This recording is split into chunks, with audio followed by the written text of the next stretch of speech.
Rusiyada işləmək adı ilə dəvət edilənlər Ukraynadakı müharibəyə göndərilirlər. Bunu Bangladeşdən olan zərər çəkənlər beynəlxalq mediaya açıqlamalarında deyiblər. Başına gələnləri danışan Maqsudur Rəhman söyləyib ki, xadimə işinə görə çağrılsa da, həbs və ölüm hədələri ilə Ukraynanın ən şiddətli döyüş bölgələrinə göndərilib. O etiraz etdiyini, razılaşdığı işin bu olmadığını sübut etməyə çalışsa da, Rus komandiri ona tərcümə proqramı vasitəsilə qısa və sərt cavab verib. Agentin səni bura göndərib və biz səni də almışıq. Təlim zamanı bizə silah verdilər və uzanıqlı vəziyyətdə atəş açmağı, eləcə də yerə uzanaraq irəliləməyi öyrətdilər. Daha sonra qanaxmanı necə dayandırmağı öyrətdilər. Plastik bağ verdilər, onu bir əllə necə bağlamağı göstərdilər. Bir əl yaralansa, digər əllə necə istifadə etməli olduğumuzu öyrəndik. Nə isə edə bilməyəndə bizi şillələyir, təpikləyir, çəkmələrlə döyürdülər.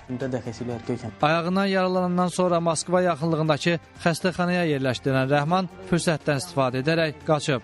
Digər zərər çəkən Mohan Miyaji isə əvvəlcə Rusiyanın uzaq şərqində qaz emalı zavodunda elektrikçi kimi işləmək üçün ölkəyə gəlib. Lakin daha sonra onu pilotsuz uçuş aparatları bölməsində döyüşdən uzaq ərazidə dırnaqarası xidmət etməsi üçün 2025-ci ilin yanvarında işğal olunmuş Avdiyevka şəhərindəki hərbi düşərgəyə göndəriblər. Ora gedəndə komandir mənə dedi ki, səni müqavilə imzalamağa məcbur ediblər, səni aldadıblar. Məni göndərən xanıma mesaj yazıb, niyə bizi aldatdığımızı soruşdum. Cavab verilmədi. Zərər çəkənlərin etirazlarına ümumiyyətlə cavab verən yox idi. Orada işgəncə kamerası var idi. Əsasən insanları üzlərindən vururdular. Sonra kürəklərlə döyürdülər. Döydükdən sonra qandallayır, çılpaq soyundurur və işgəncə kamerasına salırdılar. Rusiya ordusunda xidmətə məcburi göndərilənlərin sözlərinə görə Bangladeşlilərin sayı yüzlərlədir, amma tora düşənlərin dəqiq sayları bilinmir. Rəsmilər və hüquq müdafiəçiləri bildirirlər ki, Rusiya, Hindistan, Nepal, Afrika və Cənubi Asiya ölkələrindən olan kişiləri hədəf alıb, aldadılaraq orduya yazılanlardan bir çoxları itkin düşmüş kimi qeydiyyata alınır və sənəd aid olduğu ölkəsinə göndərilir. Ailələr itkin düşən yaxınlarının nə vaxtsa geri qayıdacaqlarına ümid edirlər.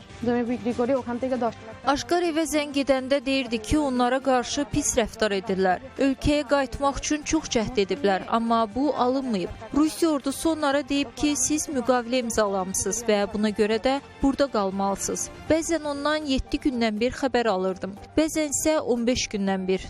Sonra martın 25-dən etibarən onunla əlaqə tamamilə kəsildi. Həmin vaxt mənə cəmi bir mesaj, müharibədə nələr baş verdiyini mənə xəbər verin göndərdi. Daha sonra heç bir xəbər ala bilmədik. Əlaqə tam dayandı. Məni başqa düşərgəyə aparıblar. Artıq əvvəlki düşərgədə deyiləm. Bizi başqa rayona köçürüblər. Xahiş edirəm, mənim üçün dua edin. Ailəsinin dediyinə görə Hüseyin 2024-cü ilin dekabrında Rusiyaya camaşırxana işçisi kimi çağrılıb. Hətta onu işə çağırana pul ödəmək üçün torpağının bir hissəsində satıbmış. Əvvəlcə ilk 2 həftəsində ailəsi ilə mütəmadi əlaqədə olub. Vəziyyətlə bağlı dəfələrlə şikayət edilsə də, Rusiya Müdafiə Nazirliyi onların suallarını cavablandırmayıb. Bangladeşli işçilərin hüquqlarını müdafiə edən təşkilatın rəhbərinin sözlərinə görə bu məsələdə 2, hətta 3 pilləli şəbəkə fəaliyyətdədir. Onlar müharibə adı ilə adam toplaya bilmədiklərinə görə əvvəlcə iş adı ilə Rusiyaya aparırlar. Yəni bəziləri insanlara iş tapmaq hülyasını satır. Həmin dırnaqarası iş vədi müqabilində isə pul alırlar. Nəticədə insanlar müharibəyə göndərilirlər.